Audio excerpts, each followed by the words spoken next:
We grew up thinking the golden rule is treat others the way you want to be treated, that's a golden rule. But the golden rule is he who holds the gold rules.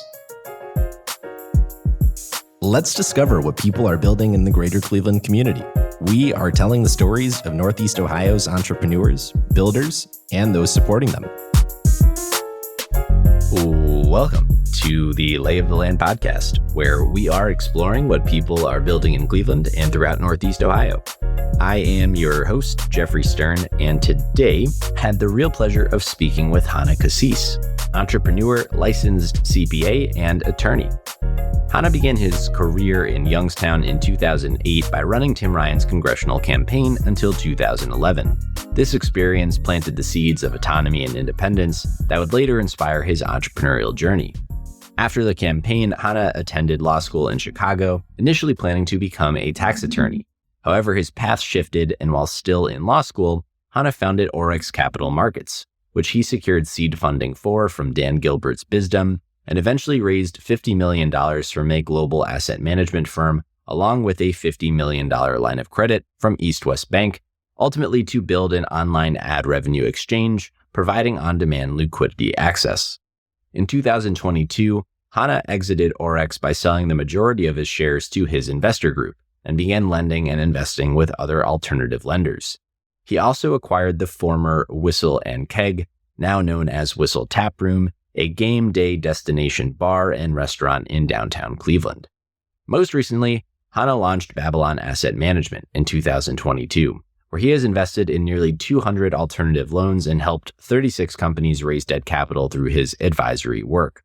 All in, Hanna is responsible for $1.5 billion of capital deployments into other companies. Hanna was actually one of the first people that I met in Cleveland, and it was a real pleasure to finally have him on the podcast.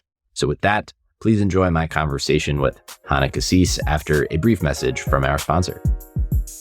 Lay of the Land is brought to you by John Carroll University's Boler College of Business, widely recognized as one of the top business schools in the region.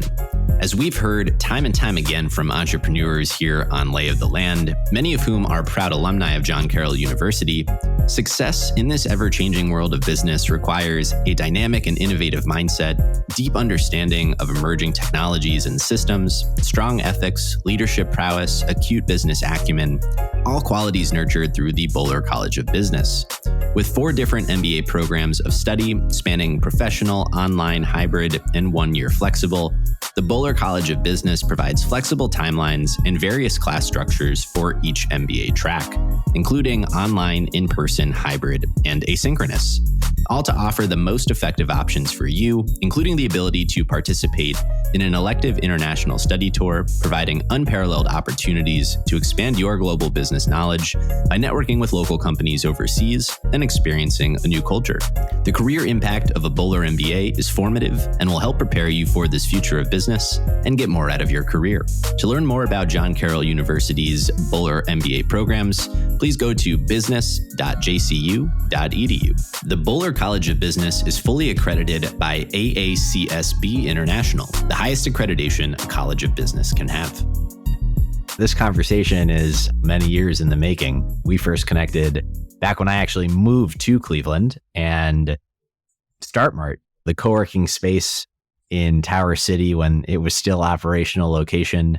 And then through many walks of life, obviously Lee Zappis, a true maven of Cleveland, is also at the heart of, us reconnecting here. But you've obviously been on quite a journey since, with lots of fascinating stories along the way. I feel like every time you and I meet, you share some crazy business story. So I'm excited to be able to go through some of those with you today. Awesome.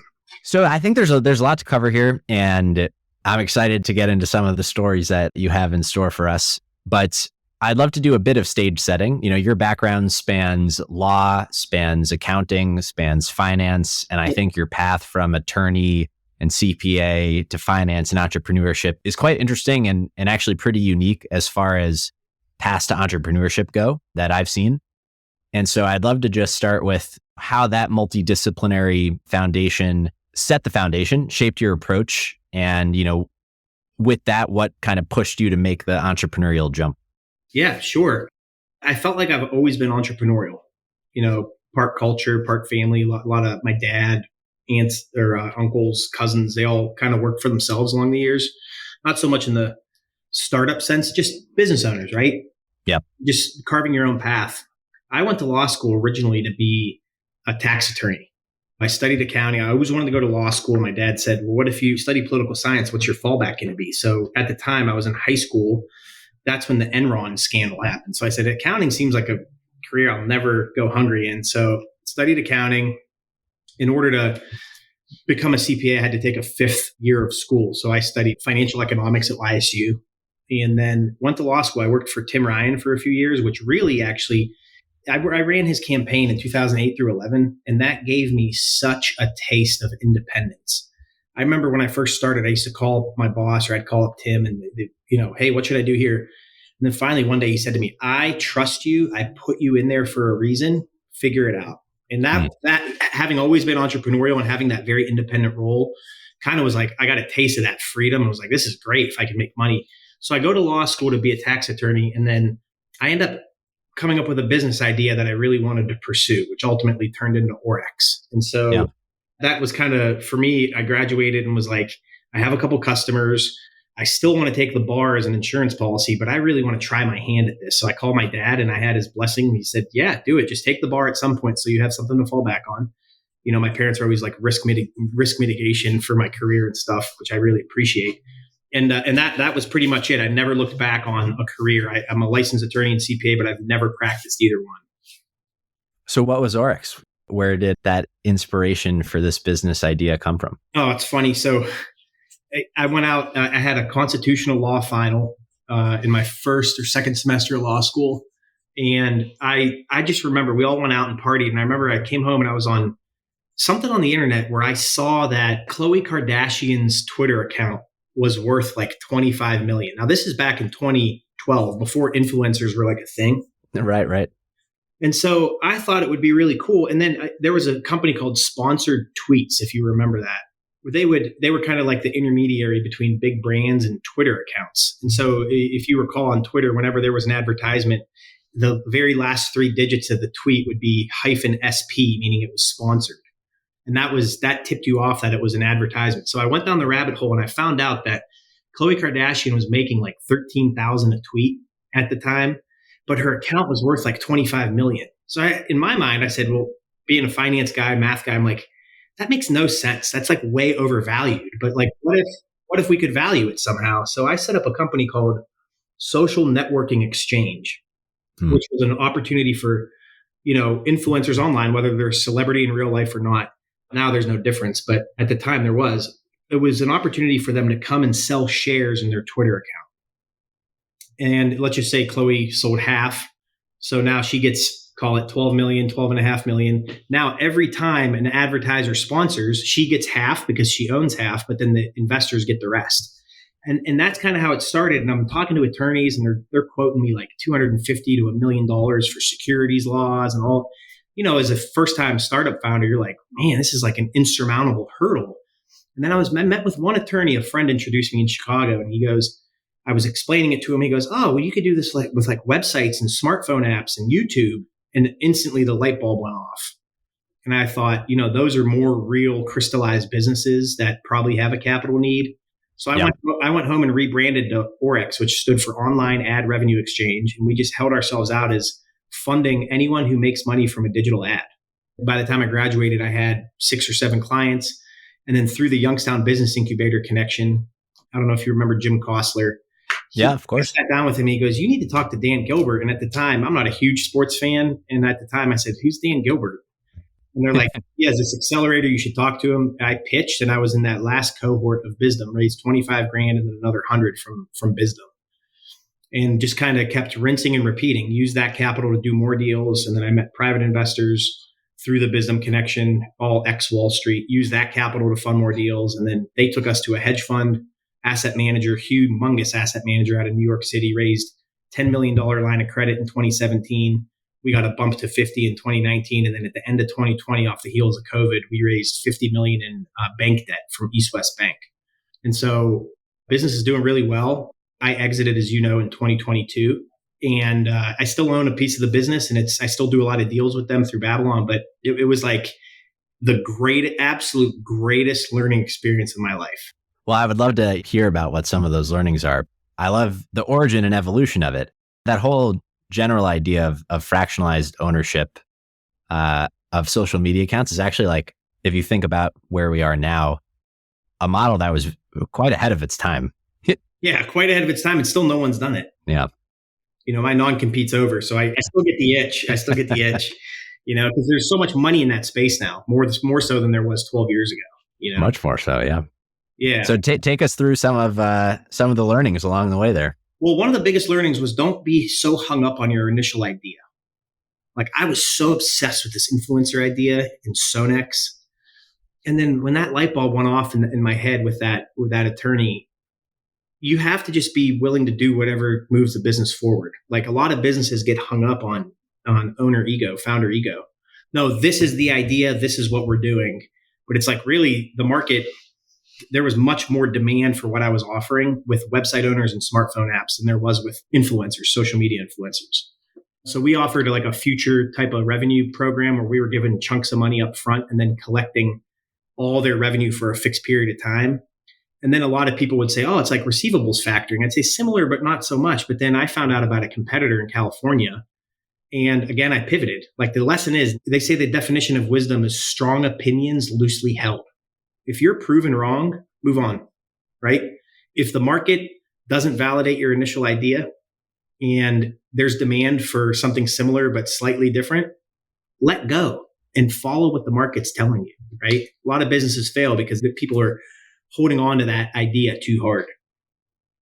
I mean, it rings true. It's one of the perennial bits of wisdom from even just the podcast itself, certainly in my own entrepreneurial experience. But the idea that a business was founded on is rarely the idea that the business succeeds with.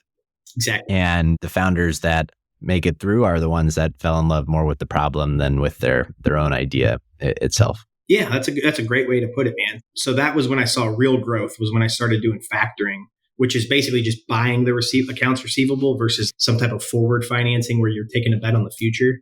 And the business just grew from there. That was it. That was 2015 when I switched to factoring. And then one of my advisors from back home in Youngstown said, we had been raising a ton of money. People thought we were nuts, saying like, hey, you want to buy these future revenue streams from digital ads? And people laughed us out of the room, laughed me out of the room. I had a co-founder in the very beginning. And so it was really just myself for most of those years. They laughed us out of the room. And one of my advisors said, why don't you take your life savings? Why don't you do a few deals, use that track record to raise money from an investor, and just rinse and repeat? And so that's what I did. I sold my car. I had a 2006 Ford Fusion, and I had about 12 grand in my 401k from working for Tim Ryan. I was able to scrounge up like 19,000, and that was it. That's how I started the business. And then I used that track record to raise from Bizdom. I used the Bizdom track record to raise from the private ex-Goldman guys. I used that track record to raise from the asset management firm. And then we used that track record to raise from the bank. The proof is in the deals, right? One of the lessons I learned was a lot of Cleveland investors, like non-coast investors, they'd say, well, where's your technology? And I'd say, well, I don't see the sense in building technology until I've proven out the model. Now the business has a ton of technology, right? Like, fintech is kind of a misnomer because there's an old saying one of my investors told me when I first started. When I told him I didn't have technology because I wanted to prove it out, he said, you're doing it the right way. There's an old saying on Wall Street: waiters wait, painters paint, lenders make loans. Just get money on the street, then build your technology. And that's exactly what I did. It was a slower growth, but a lot of the startups that popped up over the years trying to do what we did never were able to stake their flag, and they've all moved into a different area of financing. So slow and steady wins the race. It wasn't like the glamorous startup that I thought it would be, with big valuations, but it is one hell of a business today. How did you think about differentiation as you made your way through that process?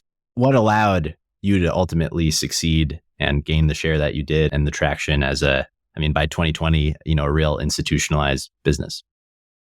It was a flexible solution that we offered relative to a lot of companies that offer what we offer for different industries.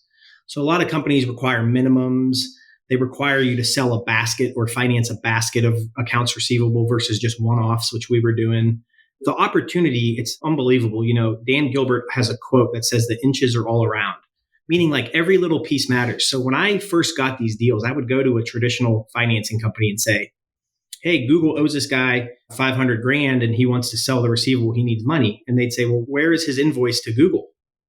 I'd say, well, Google self-invoices. They're so big. They self-invoice on behalf of their customers. And they'd say, no, we can't understand that. All we did was integrate with APIs, and we grabbed that data and we created an invoice for our own purposes. And it was as financeable. That's not a word, but we use it in my industry. Yeah. That screenshot of a Google portal was as financeable as an invoice itself, as if the customer sent it to Google's accounts payable department. So a lot of factoring companies couldn't wrap their head around what I was doing. So that's when I said, I'll do it myself. Pulling on that quote, lender's going to lend. Yeah. Did you have a greater vision for what the business would become, or was it really just, let's execute and just grow it over time? I was still in love with the Sonex idea. It just never evolved out of there because we had a product market fit. It's like product and market, you kind of go like this. And then once you snap into place, that's really, you just build on that foundation. That's kind of what we did. Mm. In reflection, what are some of the other most salient lessons and learnings from your time building OAREX? I would say number one is, and I give this advice to everybody, is slow down your decision making. If you think you're ready to make a decision, wait another 24 hours, right? If the pressure's on that much, maybe it's not for you, right? So I like to be more methodical and deliberate with my decision making. I do believe in intuition and I'm very right-minded, but you also have to be able to whole brain thinking. If you feel a certain way, you got to kick it into the left side of your brain to see if it makes sense. And then once you're done with that, you got to kick it back to the right side of the brain to see if it still feels right. So being able to self-reflect and say, is this a good decision? Take your time with the decision. And then also I would say, careful who you choose as capital partners. I lucked out, but I talked to a lot of people along the way where I'm like, man, that could have been bad. So you have to do the underwriting. Like a lot of capital partners will underwrite your business, but you have to do the underwriting on the capital partners. Take us through the transition. Ultimately you've exited the business, still an owner in it. We'll talk about Babylon, but what was that process like? And I remember we connected a few times during and around it, and a lot of exciting. It wasn't the transition or exit that I thought it would be. Before I dive into that, I want to just make an important note to a lot of entrepreneurs out there that might be listening. Internal buyouts, which is how I exited the business, selling it to my investor group, is the number one way entrepreneurs cash in on their business. You don't get as much because it's a private sale, right? But it's a path of least resistance to get a sale. And so I actually had two transactions that really stuck out over the years. The first one, and this is not to disparage anyone, this is business, I don't have any ill will, but the first one was when my current investors were going to buy out the Bizdom position. Yes. And the balance was 120 or something. And one of my investors made an offer for 50 just to buy everything off of Bizdom because they were shutting down, if you remember. I don't know if that was before you came to Cleveland. And so my investors said, don't let them find out who we are. I said, why? He said, because of holdup value. If they find out that we're wealthy investors, they're going to try to get more out of the transaction. Somehow or another, they found out who was on the other side of the transaction. Because when it comes down to the legal work, you do your due diligence and you find out who you're transacting with. Well, they came back and tripled the price on my investor. And I'm like, what the heck? I'm so close to raising all this money. The business was really in its infancy. We had a few customers. Yeah. So I hit a stopping point. I didn't know what to do. So one of my investors, I called up another investor and he's like, you are the business. Just threaten to blow it up. But you got to be prepared to walk if you're going to do that. He said, call them up and say, you guys are holding me up. There's nothing here. You're shutting down your fund, and I'm going to call Cranes and tell them how badly you treat your companies. And that's something I would never do. But, so that scared them. The next day we closed the deal and I was able to transition into those new investors. So, fast forward, that was 2016, 2015. Yeah. Fast forward to 2022, I was burned out. I got out of my business like many business owners. I bought a business because the sellers wanted to get out, but my business was stuck. We were competing with SBA. It was a very hard time as an entrepreneur. We were competing with 30-year deals at 1%. It's the cheapest money ever. That's like borrowing from the discount window, right? I took a zero salary. Our COO took a zero salary in order to keep our staff employed. we had done almost $1 billion in transaction volume. We purchased 240 million some assets with zero losses. And so we caught ourselves in a position in the summer of 2020 where we were like chasing down deals and our growth was basically the same. We basically lost a year. We were the same size as we were summer of 2019 as summer of 2020. And so our competitor had sold for like $80 million. And so I got approached by a bunch of investment bankers that said, hey, you're on our radar. This is a good transaction in the industry. We were a little too small, but what it did was it opened up my eyes to like how my business was valued and what it was actually worth. And I thought, this is very interesting. So I started having a bunch of conversations and I put together a plan for myself personally and said, I'm just going to go hard in the paint for 18 months and then sell this thing, right? So I told my investors that and they made me an offer. They said, look, we love the business. We'll give you the exit you're looking for. So I had an offer from the asset management firm. And in the very last minute, I said, I accept these terms. They sent me a totally different deal. It's a very common move on Wall Street called retrading. I've never done it to someone and I never will. I don't like that method of business, but I got retraded and I said, fuck it. Excuse my French. You guys are going to work for me. I'm just going to go do something else and I'll own the equity and everyone will work for me and maybe I'll get something out of it. Maybe I won't. Well, then I got a counter offer from my partner at the time. Deal dragged on for 6 months. They couldn't agree on anything. I was at my wit's end with it. So the investor who gave me the advice to call up Bizdom and threaten to blow it all up, I called him up and I said, hey, if you guys can't decide on this, this is nobody's company. I'm going to walk. I'm going to get on LinkedIn. People are going to follow me. I have the entire Rolodex. I am the sales team. What do we want to do here? Within 2 or 3 days, we closed. So, you have to be, I think I had mentioned, we talked about it before. If you're going to do that, you have to be prepared if someone's going to call your bluff. You just have to. I was ready to walk. I wanted to get on with my life. So I was able to get out of the business, still own 8% of it. From there, I was able to get married. I was able to finally get a mortgage. I couldn't get a mortgage just because of the way the whole business was structured as an entrepreneur. And I'm sure many people listening to this are familiar with that dilemma. And then I was able to buy another business and start another business. So for me, it was like a very good transition. By no means was it like I could retire, by no means. But for me, it was like a very good transition point. And the number one thing that I got out of it wasn't the money. It was the knowledge of what not to do next time. I mean, I have to ask, knowing that you've since embarked on a new chapter in your journey, what are you doing differently now that you knew better since having the whole OAREX experience?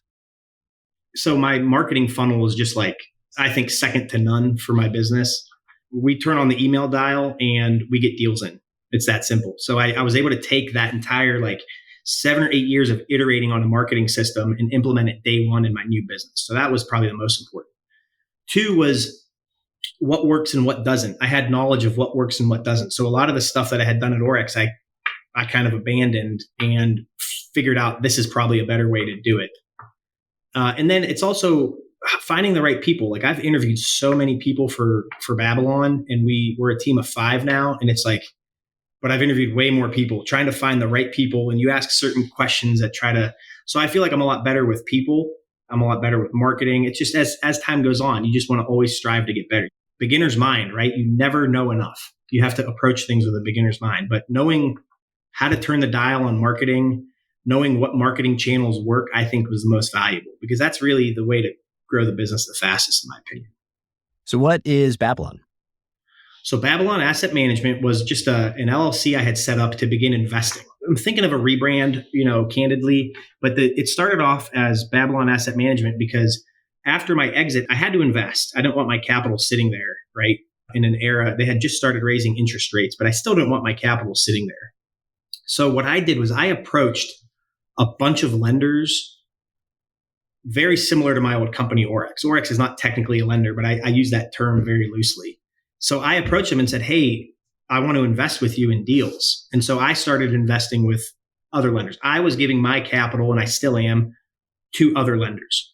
And so it was just my own personal capital, raised a little bit of money from some high net worth entrepreneurs, nothing serious. We invest in deals. But then when Silicon Valley Bank collapsed, I was at an era where I was like, okay, Babylon Asset Management, I'm investing. Let me go get a job with a law firm or an investment bank. But I just honestly, Jeffrey, I can't tie my hands down once you've had that entrepreneurial freedom, no matter how much you pay me. I'd rather make less and be free than sell my soul. And so when I saw Silicon Valley Bank collapse, a lot of people reached out to me just knowing I was in the finance business. And I thought, man, this is a great way to spend my time. So Babylon Asset Management is two divisions now. It's an advisory where we actually help businesses raise debt. And then as a syndicate, we invest in those deals. And that's very important in the industry to avoid moral hazard. A lot of guys broker the deal and they don't invest in it. And a lot of guys lend the deal, but they don't find it and they have to pay the fees on it. So what we do is I've basically built a lending company without any of the operations of a lending company. I don't have to worry about servicing, legal, contracts, any of that stuff. I source the deal. We source the deal. We underwrite the deal. We help place it with the right lender, and then we invest in the deal because we never want to send a good deal to a bad lender or a bad deal to a good lender. So really just a private credit firm. That's really the only way to describe it. Lay of the Land is brought to you by Impact Architects and by 90. As we share the stories of entrepreneurs building incredible organizations in Cleveland and throughout Northeast Ohio, Impact Architects has helped hundreds of those leaders, many of whom we have heard from as guests on this very podcast, realize their own visions and build these great organizations. I believe in Impact Architects and the people behind it so much that I have actually joined them personally in their mission to help leaders gain focus, align together, and thrive by doing what they love. If you too are trying to build great, Impact Architects is offering to sit down with you for a free consultation or provide a free trial through 90, the software platform that helps teams build great companies. If you are interested in learning more about partnering with Impact Architects or by leveraging 90 to power your own business, please go to ia.layoftheland.fm. The link will also be in our show notes. Let's talk about credit for a bit. I think a few lines of questioning that I have, but one is just, highest level. You've witnessed significant changes in the private credit market, over the past few decades now. Yeah. Where are we? And to me, it seems lenders have been pulling back, and how do you position Babylon again, in the spirit of differentiation from conventional banks, alternative lenders, and just, your assessment of where we are and a bit of how we got here? Yeah. So the real big thing is exactly what I explained, in the sense that we are a syndicate. So we are investing in the deals we source. So a lot of brokers don't necessarily have the borrower or the lender's interest in mind. They're more focused on fees. By putting our money where our mouth is, we basically give that assurance to the lender, but we also give the assurance to the borrower, right? It goes both ways. And then also being an entrepreneur and understanding these entrepreneurs that I'm dealing with, there is an inherent sense of compassion and empathy for what they're going through. And that's just because I've been there before. And a lot of capital providers have never been there before, right? So yeah, you're a capital provider. You've been there before. So you probably can understand when you're talking to someone who wants to raise capital or they're going through some hard times, you've been there before, right? You have that compassion. There's empathy. And it bleeds through subconsciously or consciously, but mostly subconsciously. The clients can feel that, right? And when you're always putting their interests first, that's our differentiator. Other than that, Jeffrey, it's just a way for me to earn fees as an entrepreneur. I am working on another potential financing company. It's under wraps. It's still a ways away, but for me, there's more to it than what I'm doing now. This is just a way to spend my time. It's a good business. It's a really good business. But, I still have this technology, fintech type opportunity because I see gaps in the market. The beauty of my job is that I can see what lenders are offering or willing to do. And a lot of times I'm like, wait, well, this seems like a good deal. This structure would be interesting. So it's a way for me to uncover potential opportunities as well. Right. No, I'd imagine, having overseen north of 1.5 billion in deal volume, in transactions, where do you see it going? What role do you want to play in it? That's a great question. I see it going, everything's full circle, right? Back in the 1980s, there was a capital raising model called permanent capital. And it's really where Carl Icahn did it. You could buy a publicly traded fund of Carl Icahn's fund. He raised a certain fixed amount of money back in the 80s. He's been deploying that money for years, and he just pays the interest on it, or he just pays a yield on it every year. And I think investors don't always like rolling in and out of funds. They don't like being liquid. They like to be able to deploy their money or keep their money on the street. And similarly, from the borrower's perspective, the burden on cash flow when you're paying interest only versus an amortized deal is significantly less. So I think there is a big push into permanent capital, which is basically like pref equity, right? You just get paid off the top. You don't have to worry about rolling in and out of funds. And for the borrower, it's good because they don't have to amortize a loan out that eats their cash flow. They're just paying the interest only or whatever the yield is. And not only that, but lenders now that they anticipate rates going down are trying to lock in their yield. So I personally see things like the HELOC, home equity line of credit. I'm seeing opportunities in the BLOC, business equity line of credit. Regardless of who your investors are or who your lenders are, there is an opportunity to lend to companies and charge them interest only. And I could tell you, of the inquiries we get at Babylon, a lot of people want interest only. And there's also a humongous wave of M&A coming. I had 3 calls this week about potentially sourcing debt for an acquisition. And that used to be like maybe 1 in 20 the last 2 years. It's probably 3 in 10 now. I mean, it's like unbelievable how many people are looking to add on a strategic bolt on to their business. So we have a full-time staffer now strictly focused on acquisition financing, and that's a potential segue into M&A. M&A for us. But I think where the market's going is permanent capital, like 5, 10, 20-year deals. Maybe not yet, but soon. And then also there's going to be a lot of M&A activity on the horizon.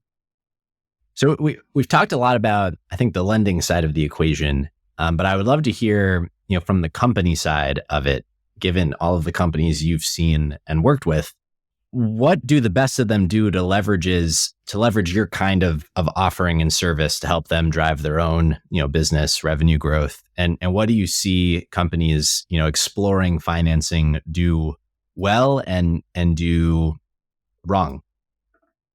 I'll answer that last question first. The one thing I see companies do wrong is trying to dictate the terms to the capital provider. This is not how it works.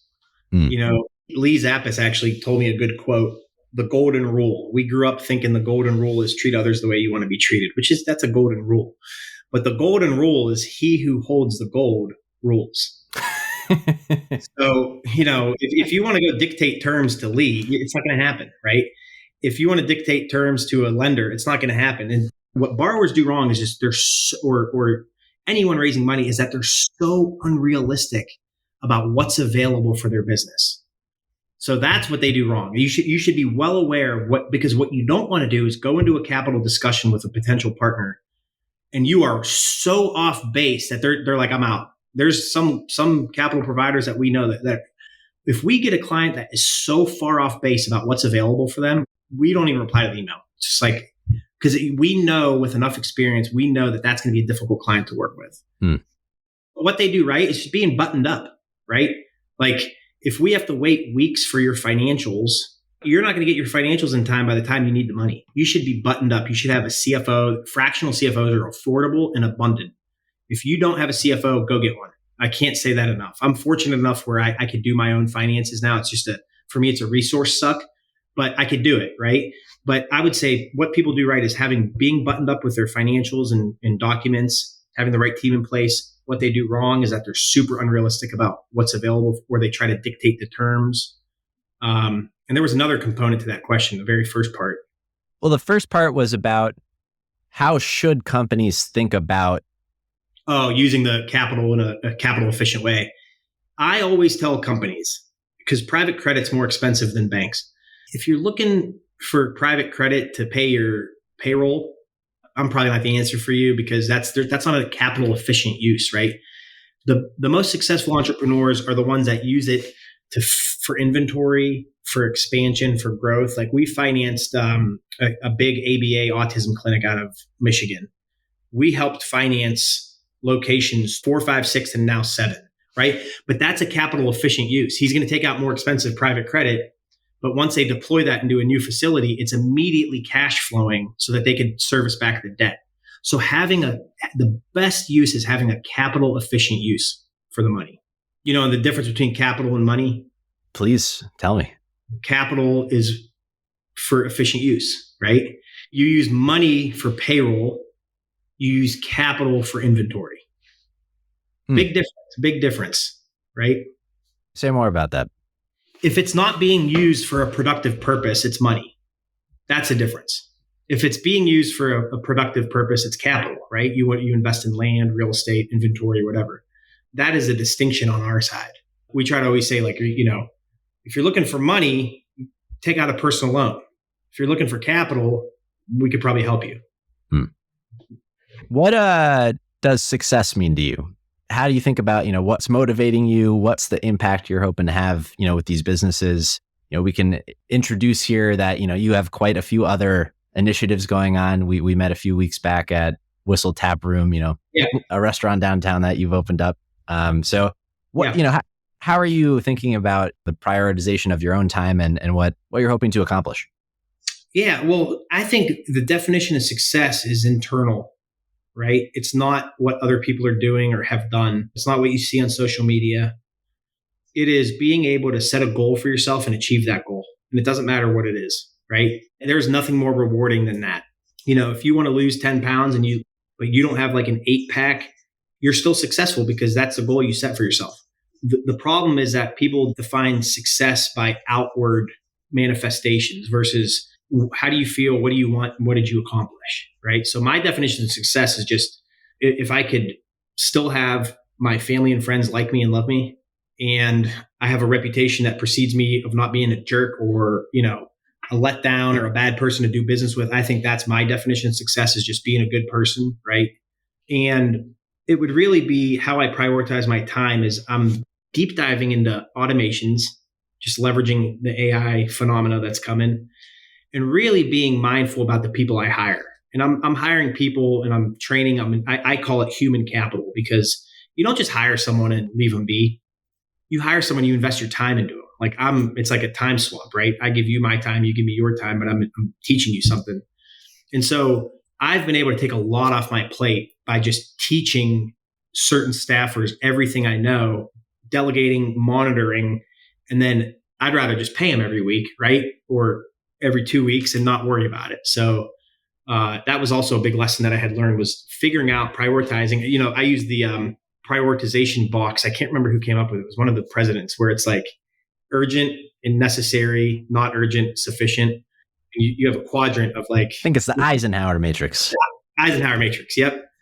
The Eisenhower matrix. And then there's another good decision-making framework that I like. Is it reversible? Is it a one-way door? Is it a one-way door? Yeah. If it's reversible, don't dwell on it too much. If it's not reversible, or if it's reversible with a lot of pain, you might want to be a little more deliberate with your decision-making, you know?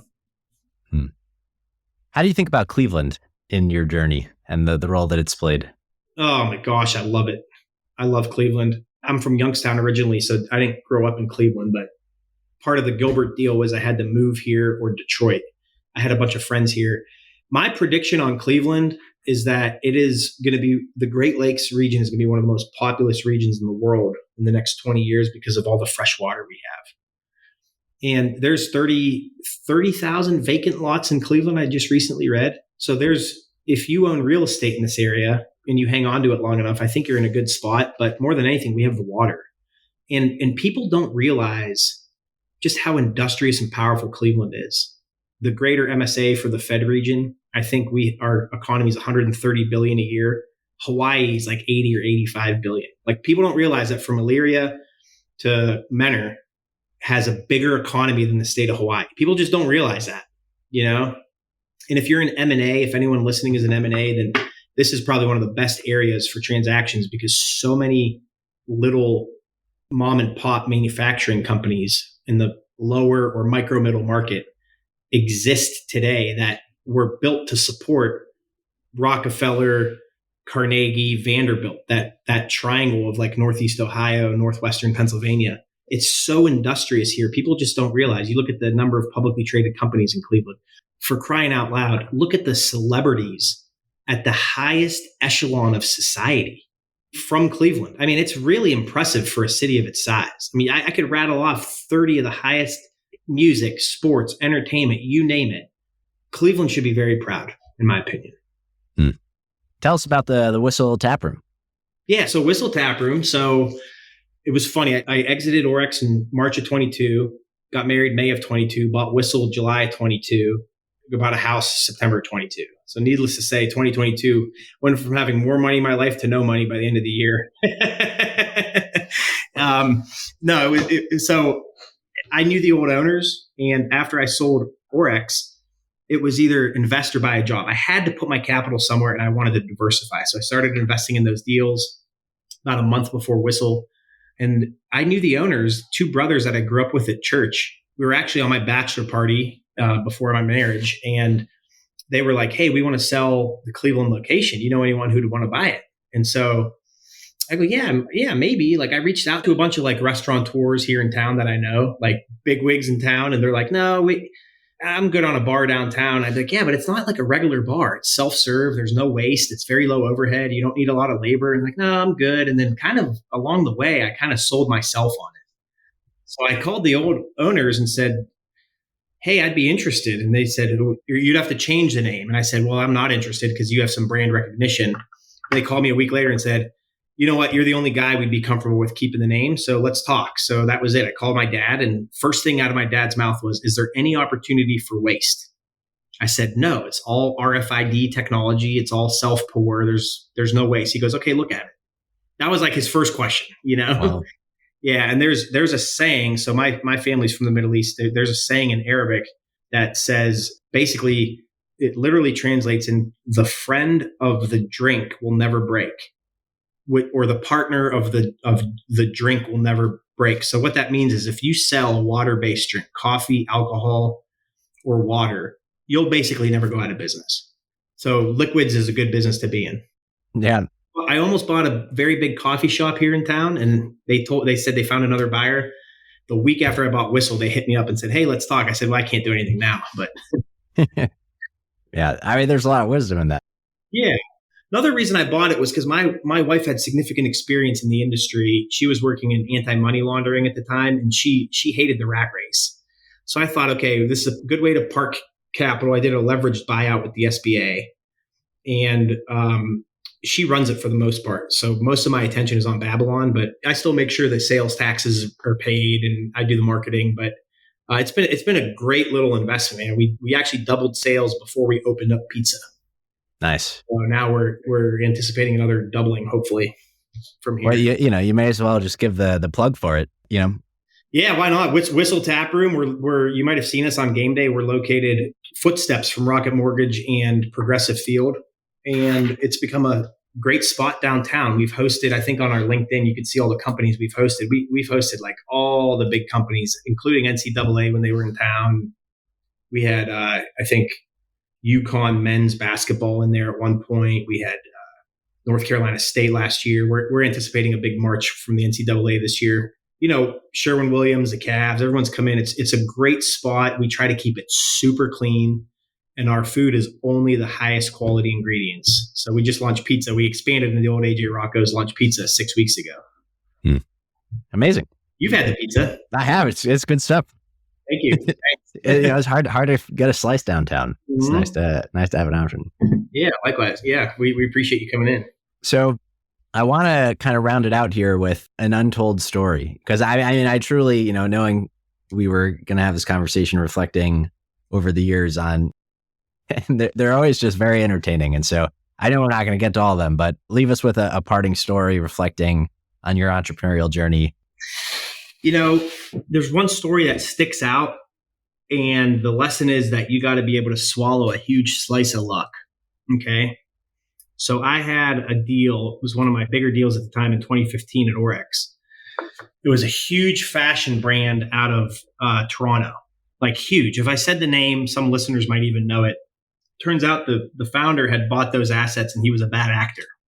So what he did was he sold me a receivable from a company that was going to pay it, but he was doing business both ways with that company. He owed them money, but they owed him money as well. So he was monetizing his properties with their platform, but he was also driving traffic with their platform. So he owed them 50 some $1,000 and the receivable was like $35,000. I wasn't aware that he owed them $50,000. So I fund him, 80% of the 35,000 or whatever it was. And it was actually with Dan Gilbert's Bizdom money. And the CFO of that company calls me up, and I had rapport with him, and he goes, "Hey, listen, I want to let you know that this guy owes us a bunch of money, and I know that you bought the receivable, but we're going to pay it to you anyway. But just a heads up, don't buy any more receivables from this guy because we're going to sue him." And I literally, like, just telling that story got chills because this guy didn't have to do that. His name was Alligator. And he did not have to do that. He could have just said, no, typically if your customer in that situation, if Al's customer in that situation owed more than he owed them, he would just offset it. And he would say, okay, you owe me 50, I owe you 35. Now you owe me 15. We'll call it even. And so he didn't cut me out like that. And I don't know to this day why he saved my butt like that. But he saved and if I had that loss, Jeffrey, I would have lost all credibility with my investors. So sometimes the most successful people win by the skin of their teeth, right? And a win's a win. It doesn't matter. But you have to be able to swallow a big slice of luck in entrepreneurship. That guy saved my butt, and I will never forget that. I don't even know what he's doing to this day. But, that's one story that sticks out. And I think about how much different my life would be if he didn't call me up and say he was going to pay me. So it's things like that stick out. You never lose a story like that. Yeah. You certainly won't forget his name. I mean, there's a lot to be said for just treating people well and with kindness and paying it forward a bit. He knew I was starting out, and he was a South African guy. He knew I was starting out. I don't know why he saved my butt, but he did. That's a great story. Alligator, huh? Alligator. Yep. I was saved by the alligator. That's right. Well, I'll ask you, our traditional closing question, unless you have any other fun parting stories you'd want to impart on us. But, it's for a hidden gem in Cleveland, for something other folks may not know about, but perhaps they should. Okay. I love chicken wings. Oh, yeah. I'm a big fan of chicken wings. I try not to eat them that often, obviously, for health reasons, but a big fan of chicken wings. Down to the critiquing the bone and the skit with sauces and everything. I moved in next to a spot. I live in West Park. I thought it was a strip club. It's called the VIP Lounge. You drive by, you don't know what it is. It just that the name sounds like a strip club, right? Right. They have the best wings in Cleveland. I think they have the best, and people don't know about it. Yeah, that's a perfect hidden gem. I saw a guy's list of top wing spots in Cleveland, and it was like number 29 on the list out of 30. I'm like, dude, you got to move that. And I don't want to hype them up too much because I hate when someone hypes up something for me and it's not that good. But their wings are good. The bones don't break. They're really tasty, and it's like really divey. It's a cool spot, really cool spot.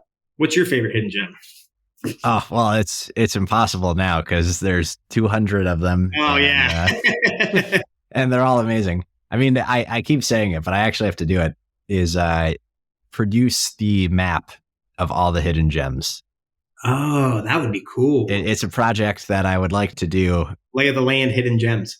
Yeah. Because I mean, it's just all of Cleveland to me is representative. I think Cleveland is a hidden gem, man. People come here and they are so pleasantly surprised. Like RNC, NBA, NFL, MLB, they've all had national events here.